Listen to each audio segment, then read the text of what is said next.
இன்றைய பரிசுத்த ஓய்வு நாளிலே மாணவர்கள் ஞாயிற்காக சிந்தனைக்காக தெரிந்து கொள்ளப்பட்ட திருமறை வசனம் 1 ராஜாக்கள் 3ஆம் அதிகாரம் 28ஆம் வசனம். 1 ராஜாக்கள் 3ஆம் அதிகாரம் 28ஆம் வசனம்.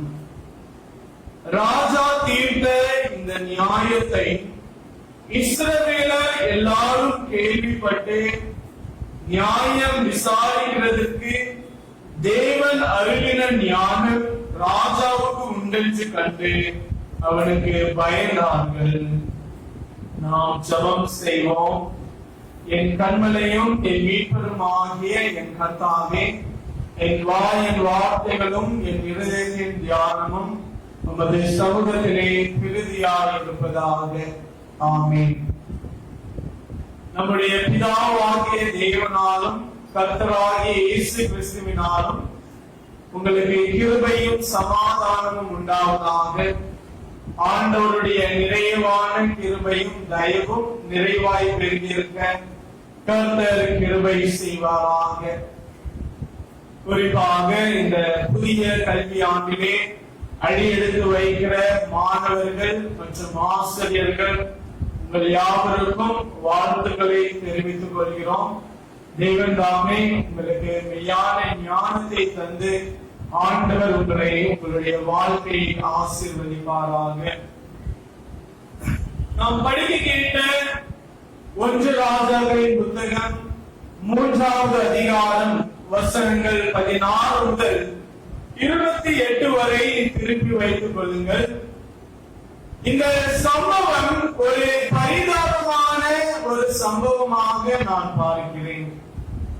இது ஒரு விறுவிறுப்பான, மற்றவர்களுக்கு பதற்றம் ஏற்படுத்தக்கூடிய ஒரு சம்பவமாக இந்த சம்பவம் நமக்கு விளங்குகிறது. இந்த கதையை குறித்து சொல்வதற்கு முன்பதாக இந்த அதிகாரத்தின் பின்னணிவு அல்லது எப்படிப்பட்ட சூழ்நிலையிலே இந்த அதிகாரம் எழுதப்பட்டது என்பதை நாம் புரிந்து கொள்ள வேண்டும். First of all, we should know what context this particular passage was written. இந்த அதிகாரம் சாலமோன் 3வது ராஜாவாக முழு இஸ்ரவேல் தேசத்தையும், அதாவது 12 கோத்திரங்களையும் ஆளுகை செய்து கொண்டிருக்கிற ஒரு தொடக்க காலமாக இந்த அதிகாரம் காணப்படுகிறது. குறிப்பாக சாலமோன் ராஜாவாக நியமிக்கப்படவில்லை, மாறாக ஆண்டவரால் அபிஷேகம் பண்ணப்பட்டார். Solomon as a king at this time were anointed, they were not appointed. அவர்கள் ஆண்டவரால் தெரிந்து கொள்ளப்பட்டவர்கள். வேறு வார்த்தைகளிலே சொல்வோமானால் இஸ்ரவேல் தேசம் ஒரு ஜனநாயக நாடு அல்ல. இன்றைய காலகட்டத்திலே நாம் இந்திய தலைவர்களை மக்களால் தேர்ந்தெடுக்கப்பட்டு மக்களால் ஓட்டு செய்யப்பட்டு தலைவர்களாக இந்த நாட்டை என்ன செய்து கொண்டிருக்கிறார்கள்?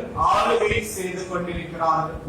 ஆனால் இஸ்ரவேலர்கள் வாழ்ந்த காலகட்டத்திலே ஆண்டவர் இஸ்ரவேலின் ராஜாக்களை ராஜாக்களாக தெரிந்து கொண்டு அவர்களை தீர்க்கதரிசியின் மூலமாக ராஜாக்களாக என்ன செய்கிறார்? அபிஷேகம் செய்கிறார். அது மாத்திரமில்லாமல் சாலமோன் ராஜாவாக மாறுவதற்கு இன்னொரு காரணம் என்னவென்றால் ஆண்டவர் தாவீதோடு செய்த உடன்படிக்கை. தாவீதினிடத்திலே ஆண்டவர் செய்த உடன்படிக்கை நிமித்தமாக சாலமோன் ராஜாவாக என்ன செய்கிறார்? அந்த நாட்களிலே இருந்தார் என்று சொல்லி பார்க்கிறோம். குறிப்பாக சாலமோனின் ஆட்சியை அமைதியின் காலம் என்றும் செல்வத்தின் காலம் என்றும் அழைப்பார்கள். ஆங்கிலத்திலே அந்த காலத்தை the golden age அல்லது golden period என்று சொல்லி அழைப்பார்கள். சாலமோனை பற்றி அறிந்த இன்னொரு உண்மை என்னவென்றால் அவர் மிகவும் ஞானம் உள்ளவர். He was exceedingly wise. ஆகியால்தான் சொல்கிறது, சாலமோனை போல ஞானவான் ஒருவனும் இல்லை, இதற்கு முன்பாக இருந்ததும் இல்லை, இதற்கு பின்பதாக வருவதும் இல்லை என்று சொல்லி திருமறை சாலமோனுடைய ஞானத்தை குறித்து சொல்கிறது. நிச்சயமாக இயேசு கிறிஸ்துவை தவிர சாலமோன் எல்லாரையும் காட்டிலும் அதிக ஞானம் உள்ளவர் என்று சொல்லி பார்க்கிறோம். இந்த காலை நேரத்திலே நம்மை நாமே ஒரு கேள்வியை கேட்போம், எப்படி சாலமோன் இவ்வளவு ஞானவானாக காணப்பட்டார்? How did Solomon become so wise? 1 ராஜாக்கள் 3வது அதிகாரம் முதல் பாகத்தை படிக்கும் பொழுது, முதல் 15 வசனங்களை நாம் படிக்கும் பொழுது, அங்கே சாலமோன் ஆண்டவரிடத்திலே ஞானத்தை கேட்டார் என்று சொல்லி திருமறை நமக்கு சொல்லுகிறது. சாலமோன் ஆண்டவரிடத்திலே எதை வேண்டும் நானும் கேட்டிருக்கலாம் இல்லையா? ஒரு கேள்வியை கேட்கிறேன். இந்த நாளிலே ஆண்டவர் உங்களிடத்திலே வந்து உங்களுக்கு என்ன வேண்டும் என்று சொல்லக்கூடிய ஒரு கேள்வியை கேட்கும் பொழுது நாம் என்ன சொல்லியிருப்போம் இல்லையா? நாம என்ன சொல்லியிருப்போம்? ஆண்டவரே, என்னுடைய கஷ்டம்லாம் என்ன செய்யணும்? மாறணும். நான் இந்த உலகத்திலே பெரிய செல்வந்தனாக காணப்படணும், அல்லது என்னுடைய வாழ்நாட்கள் நீடித்திருக்க வேண்டும் என்று சொல்லி அநேக காரியங்களை என்ன செய்வோம்? கேட்போம். ஆனால் இங்கே சாலமோன் தனக்கு தெரிந்த எல்லாவற்றையும் யோசித்து எல்லாவற்றையும் காட்டிலும் ஞானம் மிகவும் மதிப்புள்ளது என்று அறிந்து கொள்கிறார். ஆகையால் தான் அவர் ஆண்டவரிடத்தில் என்ன செய்கிறார்? ஞானத்தை கேட்கிறார். ஆண்டவர் நாம் கேட்பதற்கு முன்பதாகவே அவர் அறிந்த ஒரு ஆண்டவர். ஆண்டவர் எல்லாவற்றையும் அறிந்திருக்கிறார் என்று சொல்லி வேத வசனம் சொல்கிறது. அவர் மனுஷனுடைய இருதயத்தை என்ன செய்திருக்கிறார்? அறிந்திருக்கிறார். நிச்சயமாகவே ஆண்டவருக்கு தெரியும் சாலமோன் என்ன கேட்பார் என்று சொல்லி. ஆகையால் தான் ஆண்டவர் சாலமோனிடத்திலே ஒரு ஆப்ஷனை கொடுத்திருக்கிறார், பல காரியங்களை கொடுத்திருக்கிறார். அதில் எந்த காரியம் சிறந்தது என்பதை நாம் தான் என்ன செய்ய வேண்டும்? தெரிந்திருக்க வேண்டும். இங்கே சாலமோன் எல்லாவற்றையும் காட்டிலும் சிறந்ததாக ஞானம் சிறந்தது என்பதை அறிந்து அவர் என்ன செய்கிறார்? ஆண்டவரிடத்திலே ஞானத்தை என்ன செய்கிறார்? பெற்றுக் கொள்கிறார். அப்போஸ்தலனாகிய யாக்கோபு சொல்கிறார் 1வது அதிகாரம் 5வது வசனத்திலே, உங்களில் ஒருவன் ஞானத்தில் குறைவுள்ளவனாய் இருந்தால் யாவருக்கும் சம்பூர்ணமாய் கொடுக்கிறவரும் ஒருவரையும் கடிந்து கொள்ளாதவருமாகிய தேவனிடத்தில் கேட்க கடவன், அப்பொழுது அவனுக்கு என்ன செய்யப்படும்? கொடுக்கப்படும் என்று சொல்லி பார்க்கிறோம். இந்த புதிய கல்வி ஆண்டிலே பிரவேசிக்க இருக்கிற மாணவர்கள், மாணவிகள், ஆசிரியர்கள் நாம் ஆண்டவரிடத்திலே ஞானத்தை பெற்றுக்கொண்டு இந்த புதிய கல்வி ஆண்டிலே நாம் அடியெடுக்க வேண்டும் என்று சொல்லி நான் உங்களுக்கு ஆலோசனை தருகிறேன். நாம் உண்மையாக, ஆர்வமாக, தாழ்மையாக ஞானத்தை ஆண்டவரிடத்தில் கேட்கும் பொழுது ஞானத்தை ஆண்டவர் என்ன செய்கிறார்? நமக்கு தருகிறார். God will give a wisdom if we genuinely ask for.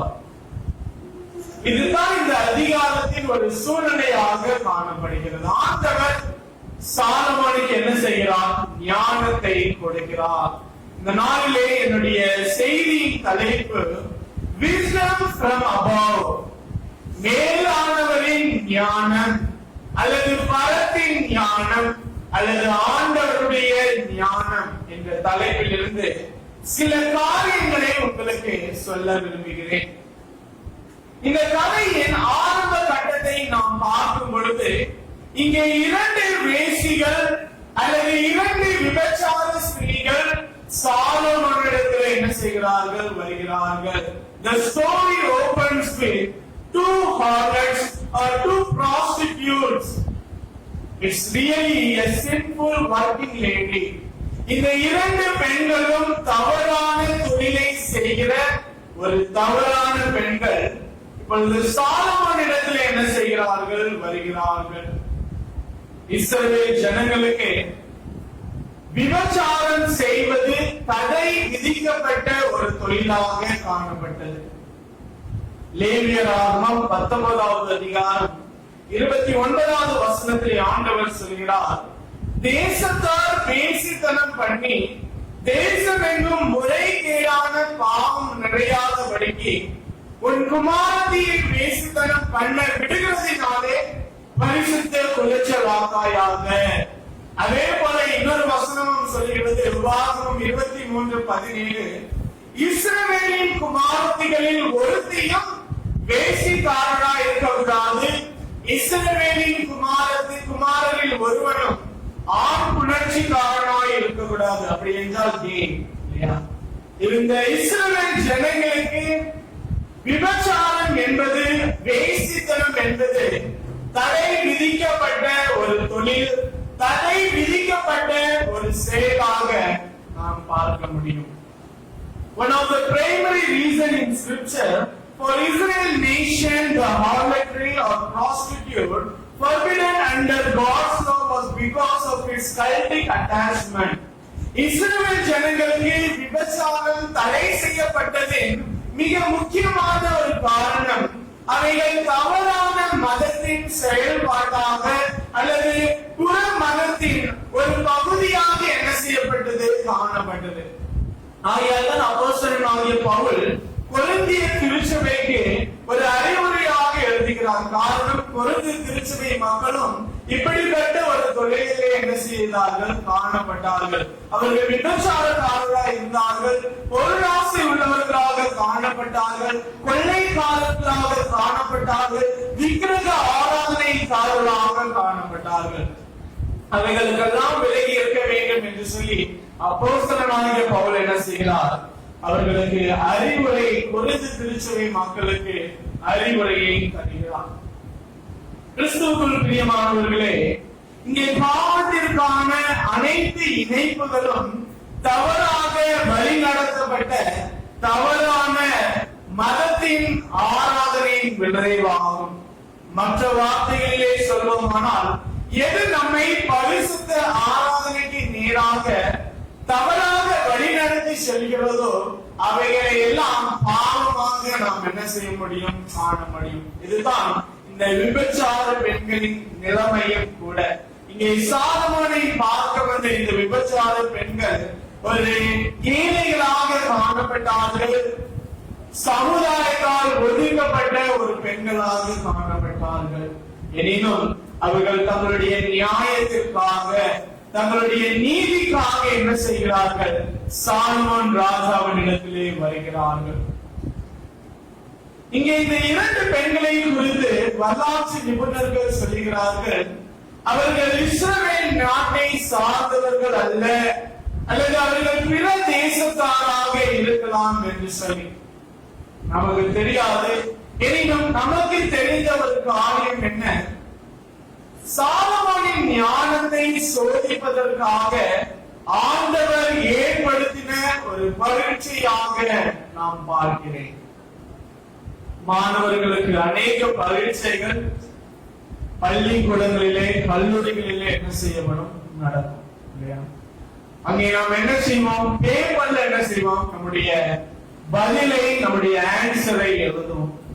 ஆனால் இங்கே சாலமோனுக்கு ஒரு பிராக்டிகல் எக்ஸாம் என்று சொல்லி ஆண்டவர் என்ன செய்கிறார், கொடுக்கிறார். காரணம், ஆண்டவர் சாலமோனுக்கு கொடுத்த ஞானத்தை சோதிப்பதற்காக சாலமோனுக்கு இங்கே இப்படிப்பட்ட ஒரு பரீட்சை நடத்தப்படுகிறது.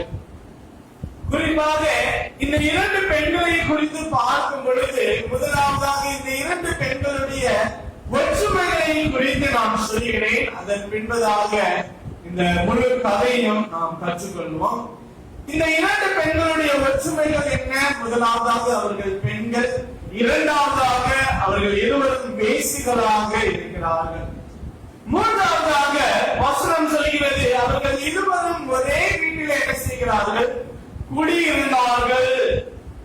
நான்காவதாக இருவருக்குமே ஆண் பிள்ளைகள் பிறக்கிறது, வெவ்வேறு நாட்களிலே பிறக்கிறது. ஐந்தாவதாக இருவருமே சாலமோன் ராஜாவின் இடத்திலே வாக்குவாதம் பண்ணி கொண்டிருக்கிறார்கள். இந்த கதையின் வேற்றுமையை பற்றி நான் சொல்ல விரும்பவில்லை.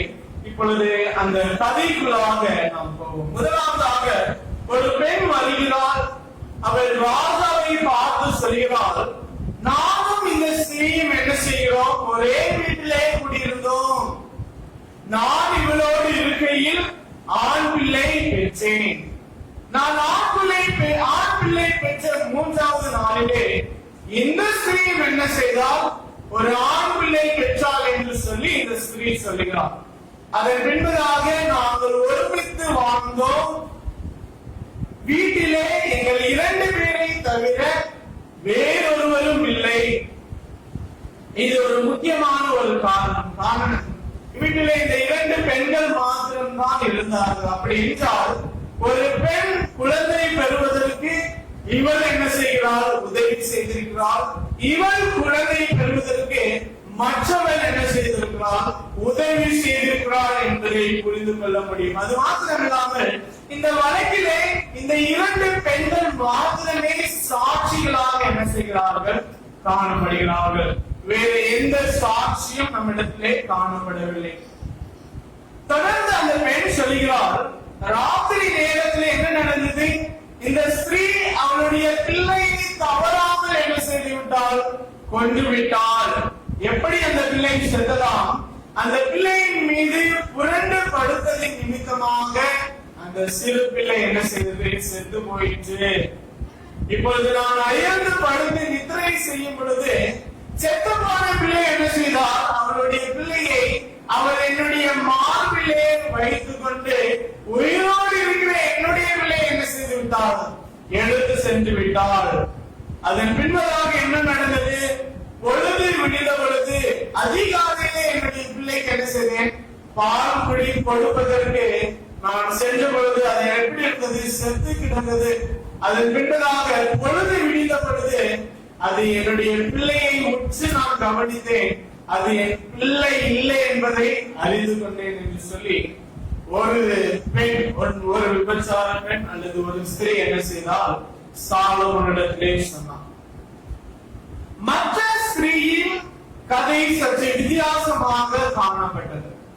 ஒரு பெண் எல்லா விவரங்களையும் என்ன செய்தால் சொன்னால், இப்பொழுது மற்ற ஸ்திரீ சற்று வித்தியாசமாக சொன்னாள். அவள் எந்த ஒரு காரணத்தையும் சொல்லவில்லை. அவள் ராஜாவை கூட பார்த்து சொல்லவில்லை.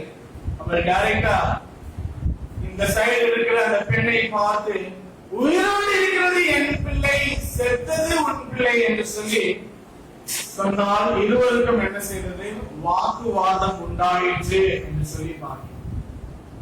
நம்முடைய வாழ்க்கையிலே நாம் வாக்குவாதங்களை அல்லது வழக்குகளை பார்க்கவில்லை என்றாலும் அநேக வாக்குவாதங்களை நாம் என்ன செய்திருப்போம்? பார்த்திருப்போம். எடுத்துக்காட்டாக கணவனுக்கும் மனைவிக்கும் ஒரு வாக்குவாதம் ஏற்படுகிறது. கணவனுக்கும் மனைவிக்கும் வாக்குவாதம் ஏற்பட்டால் அது சீக்கிரமாக முடிந்து போகக்கூடிய ஒரு பிரச்சனை இல்லை இல்லையா? அவர்கள் இருவருக்கும் நடக்கக்கூடிய வாக்குவாதம் ஒரு குடும்பமாக மாறுகிறது. குடும்பம் பூராக மாறி என்ன செய்யும்? பல பேர் என்ன செய்வாங்க? அந்த சின்ன குடும்பத்துல எல்லாரும் என்ன செய்வாங்க? வருவாங்க. அதே போல அந்த வாக்குவாதங்கள் சீக்கிரமாக முடிந்து விடக்கூடிய ஒரு வாக்குவாதமும் அல்ல. இந்த சம்பவத்தில் இருந்து சில காரியங்களை உங்களுக்கு சொல்கிறேன். எவ்வாறு சாலமோன் இந்த வழக்கை தன்னுடைய ஞானத்தினால், ஆண்டவர் கொடுத்த ஞானத்தினால் நியாயம் தீர்த்தார் என்று சொல்லி. முதலாவதாக, first of all, Solomon was extremely patient. அவர் பொறுமையாக தன்னுடைய இருக்கையிலே உட்கார்ந்து கொண்டு இந்த 2 பெண்கள் சொல்லக்கூடிய அந்த வழக்குகளை, அந்த காரியங்களை என்ன செய்து கொண்டிருக்கிறார்? கவனமாக கேட்டுக் கொண்டிருக்கிறார். ஒரு கேள்வி, நம்முடைய வாழ்க்கையிலே நாம் எவ்வளவு பொறுமையாக கவனமாக கேட்பவர்களாக நாம் காணப்படுகிறோம் என்பதை நம்மை நாமே அறிந்து கொள்வோம்.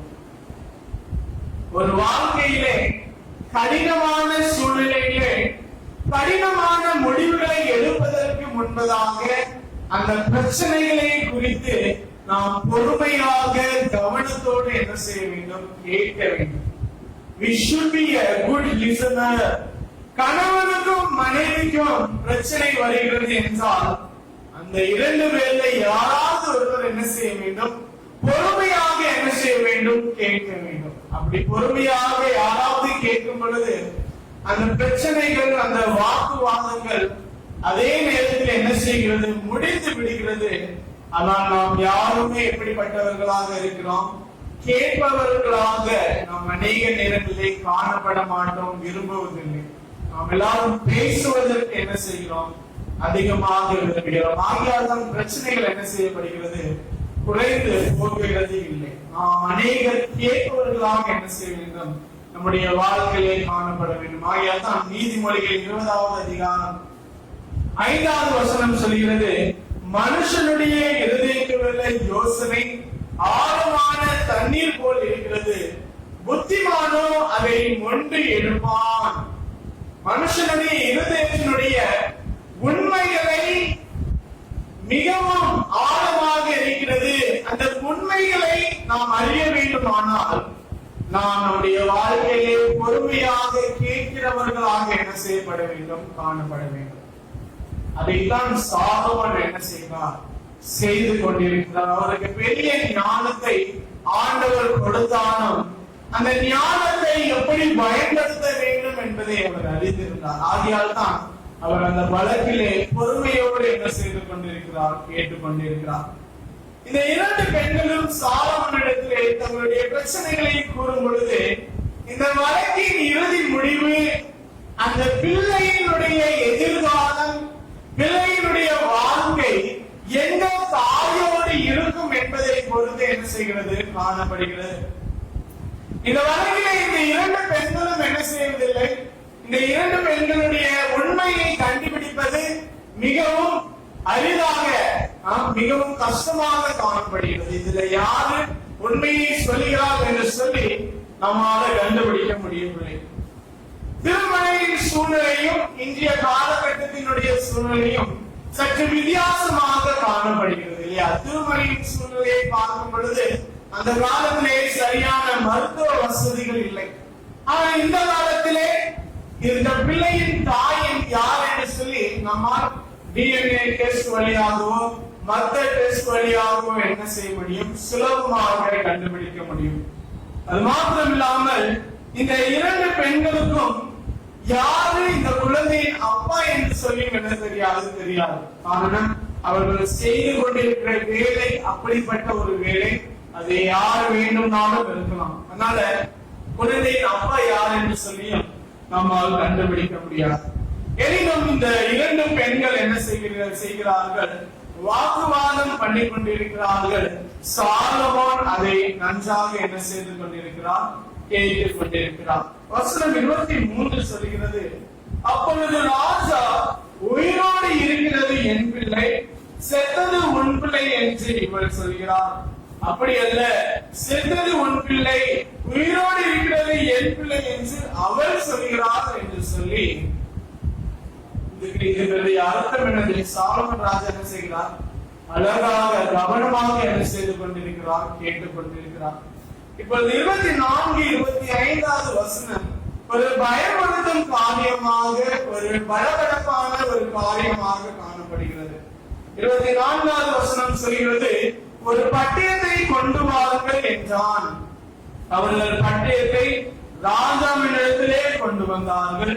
25வது வசனத்திலே ராஜா கட்டளையிடுகிறார், உயிரோடு இருக்கிற பிள்ளை 2ஆக பிளந்து பாதியை இவளுக்கும் பாதியை அவளுக்கும் கொடுங்கள் என்றான்.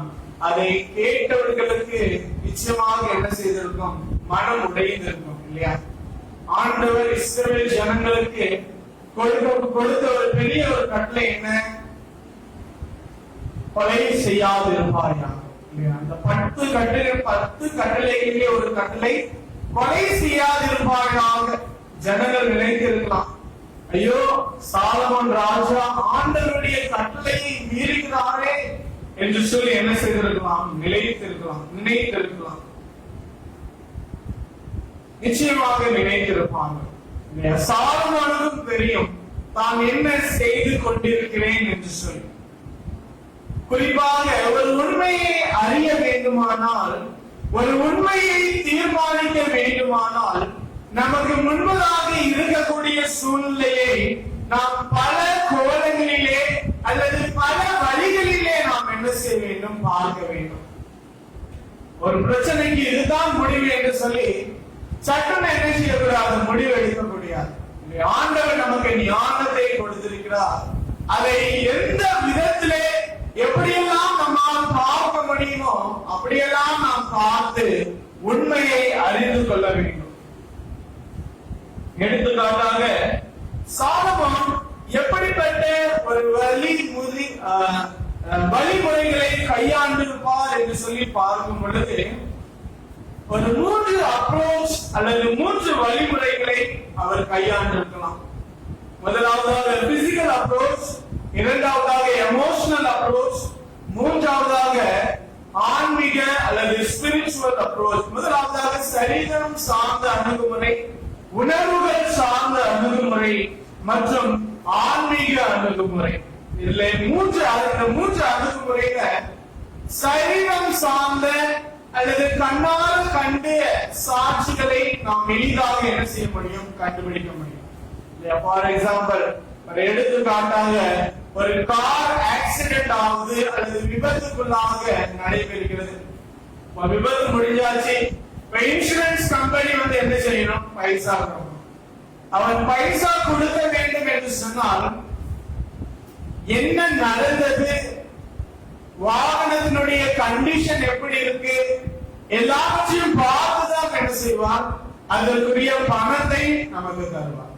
சும்மா நம்ம சொல்லிட்டோம், போன்ல சொல்லிட்டோம், அதனால என்ன செய்ய மாட்டாங்க, தர மாட்டாங்க. அவங்க வந்து அதை பார்ப்பார்கள், காரினுடைய நிலைமை எப்படி இருக்கிறது என்று சொல்லி பார்த்துதான் என்ன செய்வார்கள், நமக்கு அதற்குரிய பணத்தை தருவார்கள். அதே போலதான் இங்கே கண்ணால கண்டு அல்லது சரீரம் சார்ந்த சாட்சிகளும் அப்படி இருக்கிறது. குறிப்பாக இந்த சம்பவத்திலே நாம் பார்க்கும் பொழுது கண்ணால கண்ட எந்த ஒரு சாட்சியுமே இல்லை. அந்த 2 பெண்களை தவிர வேற எந்த ஒரு சாட்சியும் இல்லை, இல்லையா? அந்த குழந்தை மாத்திரம்தான் இருக்கிறது. குழந்தை எந்திரிச்சு சொல்லாது, இதுதான் என்னுடைய அம்மா என்று சொல்லி. அது இப்பொழுதுதான் ரீசெண்டா பிறந்த ஒரு குழந்தை. அது மாத்திரம் இல்லாமல் இந்த 2 பேருக்குள்ள யார் உண்மை சொல்கிறார்கள் என்று சொல்லிக்கூடிய நமக்கு தெரியாது. அப்படிப்பட்ட ஒரு சூழ்நிலை சாலமோனுக்கு முன்பதாக இருக்கிறது. சாலமோன் என்ன செய்கிறார், அந்த சரீர பூர்வமான அந்த அணுகுமுறையை கொஞ்சம் ஒதுக்கி வைக்கிறார். இரண்டாவதாக உணர்வு, எமோஷனல் அப்ரோச், உணர்வுகள் சார்ந்த ஒரு அணுகுமுறை. இந்த இடத்துல உணர்வு பூர்வமாகவும் கண்டுபிடிப்பது மிகவும் அரிது, கஷ்டம். காரணம், இந்த 2 பெண்களுமே உணர்வு பூர்வமாக பாதிக்கப்பட்டிருக்கிறார்கள். 2 பேருமே என்ன செய்யறாங்க, என்னுடைய குழந்தை என்று சொல்லி மிகவும் பாசமாக என்ன செய்கிறார்கள், அந்த குழந்தையை நேசித்தார்கள். ஆகையால் சாலமோனால உணர்வு பூர்வமாகவும் என்ன செய்ய முடியவில்லை, கண்டுபிடிக்க முடியவில்லை. சரி, கடைசி ஆவிக்குரிய அல்லது ஆன்மீக அணுகுமுறையும் கண்டுபிடிக்க முடியாது. காரணம், ஆண்டவருக்கு மாத்திரம்தான் மனிதர்களுடைய இருதயத்தில் என்ன இருக்கிறது என்பது தெரியும்.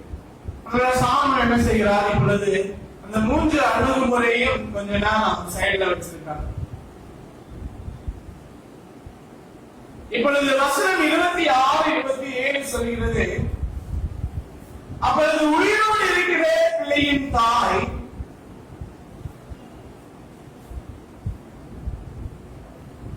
25, 26, 27 மீண்டுமாக வாசிக்கிறேன். 25 சொல்கிறது, ராஜா உயிரோடு இருக்கிற பிள்ளையை பிளந்து பாதியை இவளுக்கு பாதியை அவளுக்கு கொடுங்கள் என்றான்.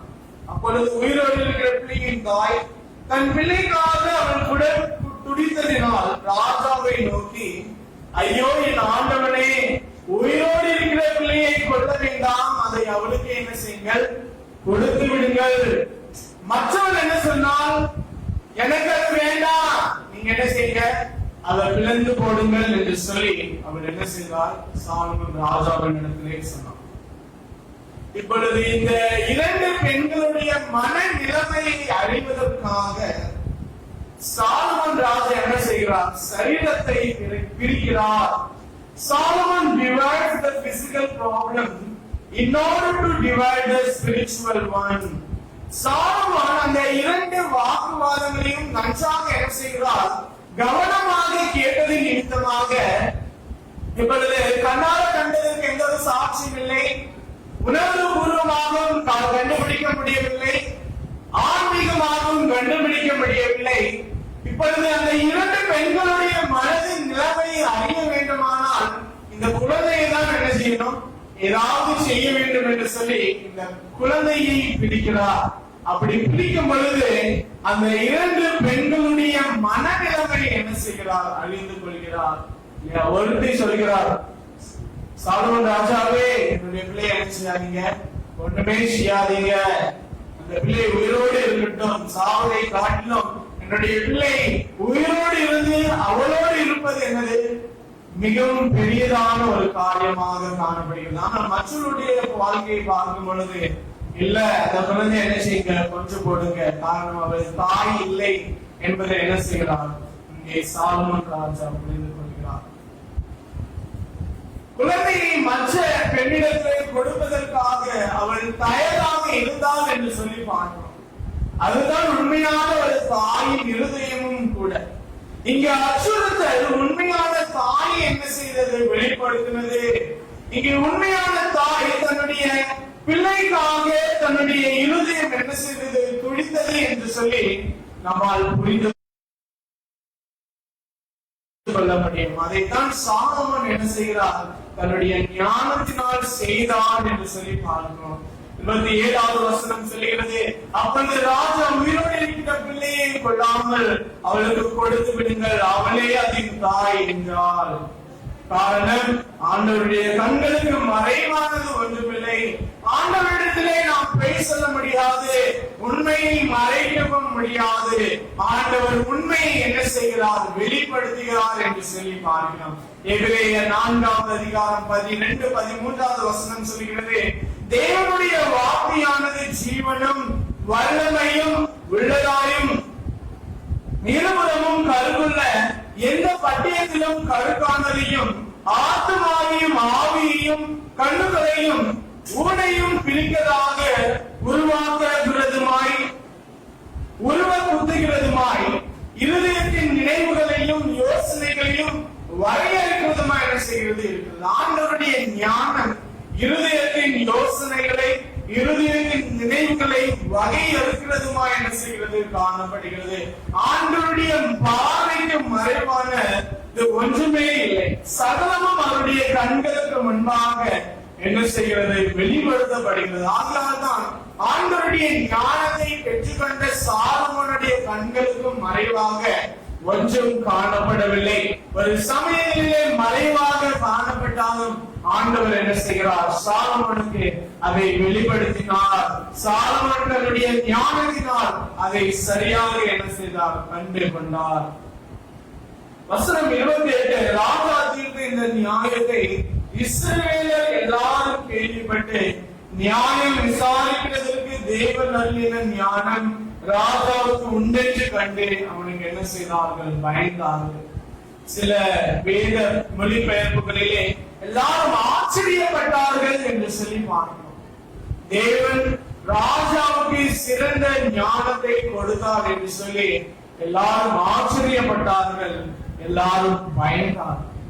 அப்படிப்பட்ட ஒரு ஞானத்தை தான் இந்த புதிய கல்வி ஆண்களே அடியெடுத்து வைக்கிற மாணவர்கள், ஆசிரியர்கள் ஆண்டவரிடத்திலே கேட்க வேண்டும். Knowledge is not wisdom. அறிவு என்பது ஞானம் இல்லை இல்லையா? நம்ம எல்லாருக்குமே அறிவு, புத்தி உள்ளது, ஞாபக சக்தி உள்ளது. அதை சரியாக பயன்படுத்துவதற்கு என்ன வேண்டும்? நமக்கு ஞானம் வேண்டும். ஒரு கேள்வியை படித்து விடுவோம், நம்முடைய அறிவினால், நம்முடைய ஞாபக சக்தியினால் அந்த கேள்விக்குரிய பதிலையும் என்ன செஞ்சிடும்? பரீட்சையில எழுதிடும். ஆனா பரீட்சையில எழுதி அதுக்கு 180 மார்க் வாங்கிட்டோம். அந்த பதிலை நம்முடைய வாழ்க்கையிலே அபியாசப்படுத்த வேண்டும் என்றால் நமக்கு என்ன வேண்டும்? ஞானம் வேண்டும் என்று சொல்லி பார்க்கணும். வெறும் படிச்சுட்டு போறது அல்ல, நாம் படித்ததை நம்முடைய வேலைகளிலே என்ன செய்ய வேண்டும்? அபியாசப்படுத்த வேண்டும். அதற்கு என்ன தேவை? ஞானம் தேவை. மனப்பாடம் பண்ணிட்டு என்ன செய்ய முடியாது? வேலையை செய்ய முடியாது. வேலை செய்வதற்கு என்ன வேண்டும்? ஞானம் வேண்டும். இங்கே சாலமோன் தனக்கு கொடுக்கப்பட்ட இந்த ஞானத்தை என்ன செய்கிறார்? சரியாக பயன்படுத்துகிறார். நம்முடைய வாழ்நாள் முழுவதும் நாம் அறிவை சம்பாதிக்க முடியும். ஆனால் ஞானம் யார் தருகிறார்? ஞானம் ஆண்டவர் என்ன செய்கிறார்? நமக்கு தருகிறார். அதை ஆண்டவரால் மாத்திரம்தான் என்ன செய்ய முடியும்? நமக்கு தர முடியும். ஒருவன் ஞானத்தில் குறைவுள்ளவனா இருந்தால் சம்பூர்ணமாய் கொடுக்கிற ஆண்டவரிடத்தில் என்ன செய்வன்? கேட்க கடவுள் என்று சொல்லி ஆண்டவர் சொல்கிறார். மாணவர்களாகிய நீங்கள், ஆசிரியர்களாகிய நீங்கள் ஆண்டவரிடத்திலே ஞானத்தை கேட்டு பெறக்கூடிய ஒரு வாழ்க்கை என்ன செய்ய வேண்டும்? வாழ வேண்டும். ஞானத்தை இந்த கல்லூரியிலேயோ அல்லது அந்த கல்லூரியிலேயோ நாம் சென்று கற்றுக்கொள்ள முடியாது. ஞானத்தை யார் தருகிறார்? ஆண்டவர் நமக்கு தருகிறார். மூடன் சொல்லுவான் சங்கீதம் 14:1 தேவன் இல்லை என்று சொல்லி மூடன் என்ன செய்கிறான்? சொல்கிறான். ஆனால் ஞானவான் ஆண்டவரிடத்தில் என்ன செய்து கொள்கிறான்? ஞானத்தை பெற்றுக் கொள்கிறான் என்று சொல்லி பாருங்கள். அப்படிப்பட்ட ஞானத்தை பெற்றுக் கொள்ளக்கூடிய ஒரு வாழ்க்கையை நாம் வாழும் பொழுது ஆண்டவர் என்ன செய்கிறார்? நம்மை ஆசீர்வதிக்கிறார். ஒரு கதையை மாத்திரம் நான் சொல்லிவிட்டு என்னுடைய செய்தியை முடிக்க விரும்புகிறேன். ஒரு முறை ஒரு படகோட்டியும் ஒரு அறிஞரும் என்ன செய்கிறார்கள்? படகிலே பயணம் செய்து கொண்டிருக்கிறார்கள். A boatman and a scholar were once traveling a boat. அவர்கள் பயணம் செய்து கொண்டிருக்கும் பொழுது அந்த அறிஞர் அல்லது அந்த அறிவாளி என்ன செய்கிறார்? அந்த படகோட்டியை பார்த்து கேள்வியை கேட்கிறார். Do you know philosophy? உனக்கு தத்துவங்களை குறித்து ஏதாவது தெரியுமா என்று சொல்லி அந்த அறிவாளி யாரிடத்திலே கேட்கிறார்? படகோட்டியின் இடத்திலே கேட்கிறார். அந்த படகோட்டி பதில் அளித்தார், இல்லை எனக்கு தெரியாது என்று சொல்லி பதில் அளித்தார். அதன் பின்பதாக அந்த அறிவாளி படகோட்டியை பார்த்து பயாலஜியை குறித்து அல்லது உயிரியலை குறித்து படித்தது உண்டா என்று சொல்லி கேட்கும் பொழுது அந்த படகோட்டி சொல்கிறார், இல்ல நான் படித்தது இல்லை என்று சொன்னார். அதான் உனக்கு டெக்னாலஜியை பத்தி அல்லது தொழில்நுட்பத்தை பத்தியாவது தெரியுமா ஏதாவது கேட்கும் பொழுது அந்த படகோட்டி என்ன சொன்னான்? இல்ல எனக்கு தெரியாது பதிலளித்தார். கொஞ்ச நேரம் கழிச்சு, அப்படின்னா உன்னுடைய வாழ்க்கை ரொம்ப மந்தமாக போகும் இல்லையா, ஏன்னா எதுவுமே படிக்கலையே என்று சொல்லி அந்த அறிவாளி அந்த படகோட்டியை குறித்து என்ன செய்தார் சொன்னான். ஆமா நான் படிக்காதவன். அந்த படகோட்டியை என்ன செய்தார்? பதில் கொடுத்தார். கொஞ்ச நேரம் கழிச்சு என்ன நடந்தது? அவர்கள் கப்பல்ல போயிட்டு இருக்காங்க. திடீர்னு பெரிய புயல் காத்து என்ன செய்தது? அந்த படகு என்ன செய்தது? அணிந்தது. பெரிய புயல் காத்து அடித்தது. படகு அங்கும் இங்குமாக அசைந்தது. இப்பொழுது அறிவாளிக்கு ரொம்ப பயமாயிட்டு, ஐயோ என்ன நடக்குமோ என்று சொல்லி என்ன செய்தார்? பயந்தார். இப்பொழுது அந்த அறிவாளியை பார்த்து கேட்கிறார், உனக்கு நீச்சல் தெரியுமா? அந்த அறிவாளி சொன்னார், இல்ல எனக்கு தெரியாது. இப்பொழுது படகோட்டி சொல்கிறார், உன்னுடைய நிலைமை இப்பொழுது பார்ப்பதற்கு என்ன இருக்கு? ரொம்ப பரிதாபமா இருக்கு. அதுக்கப்புறம் அந்த படகோட்டி இன்னொரு கேள்வி கேட்கிறார், உனக்கு ஆண்டவரை பத்தியாவது தெரியுமான்னு கேட்கும் பொழுது அந்த அறிவாளி சொன்னார், அவரை பத்தி எனக்கு தெரியாதே அப்படின்னு சொல்லும் பொழுது அந்த படகோட்டி திருப்பி சொல்கிறார், உன்னுடைய நிலைமை முன்னாடி இருந்த நிலைமையை காட்டிலும் எப்படி இருக்கு? ரொம்ப பரிதாபமா இருக்கு. நீ நம்பிக்கை இல்லாமல், எந்த ஒரு நம்பிக்கை இல்லாமல் என்ன செய்ய போகிறாய்? மறிக்க போகிறாய் என்று சொல்லி கேட்டார். இப்பொழுது படகோட்டி தன்னுடைய உயிரையும் எப்படியாவது காப்பாற்ற வேண்டும் இல்லையா? அதனால என்ன செய்கிறார்? படகில் இருக்கிற அந்த விளக்கு என்ன செய்தார்? அங்க எங்க அசைக்கிறார், யாராவது உதவி செய்வாங்களா என்று சொல்லி அப்படி அசைக்கும் பொழுது அவருக்கு உதவியும் செய்தார்கள். அவர்கள் இருவரும் என்ன செய்யப்பட்டார்கள்? கடைசியிலே காப்பாற்றப்பட்டார்கள். இப்பொழுது படகோட்டி அந்த அந்த நபரை குறித்து, அந்த அறிவாளியை குறித்து சொல்கிறார், நீ எத்தனையோ லாஜியை பத்தி அவங்ககிட்ட பேசின, பிலாசபியை பத்தி பேசின, சைக்காலஜி, சோசியாலஜி அல்லது டெக்னாலஜி எத்தனையோ காரியங்களை குறித்து பேசினாய், ஆனால் எதுவுமே என்ன செய்யல, உன்னை காப்பாற்றவில்லை. ஆகையால் நீ என்ன செய், ஆண்டவரிடத்திலே ஞானத்தை பெற்றுக்கொள். உன்னுடைய நம்பிக்கையை அவர் மீது வைத்து ஆண்டவர் என்ன செய்வார், உன்னை ஆசீர்வதிப்பார் என்று சொன்னார் இல்லையா? நம்மளும் சில நேரங்கள் அப்படிதான் அநேக அறிவாளிகளாக நாம் என்ன செய்வோம், பேசுவோம் இல்லையா? நமக்கு மாத்திரம்தான் அறிவு இருக்கிறது, யாருக்குமே அறிவு இல்லை என்று சொல்லி நம்ம என்ன செய்வோம், பேசுவோம். அப்படிப்பட்டவர்களுக்கு ஆண்டவர் என்ன செய்கிறார், எதிர்த்து நிற்கிறார் இல்லையா? நாம் என்ன செய்ய வேண்டும், நமக்கு அறிவு நமக்கு இருந்தாலும் அந்த அறிவை பயன்படுத்திக் கொள்ளக்கூடிய ஞானத்தை ஆண்டவர் தான் என்ன செய்கிறார், வருகிறார். அப்படிப்பட்ட ஆண்டவரிடத்திலே ஞானத்தை பெற்றுக்கொள்ளும். காரணம், கர்த்தருக்கு பயப்படுதலே ஞானத்தின் ஆரம்பம். ஆண்டவரிடத்திலே அப்படிப்பட்ட ஞானத்தை பெற்றுக்கொண்டு இந்த புதிய கல்வி ஆண்டிலே எடுத்து வைக்கிற மாணவர்கள், ஆசிரியர்கள் ஒவ்வொருவரையும் ஆண்டவர் ஆசீர்வதிப்பாராக. நாம் ஜெபம் செய்வோம்.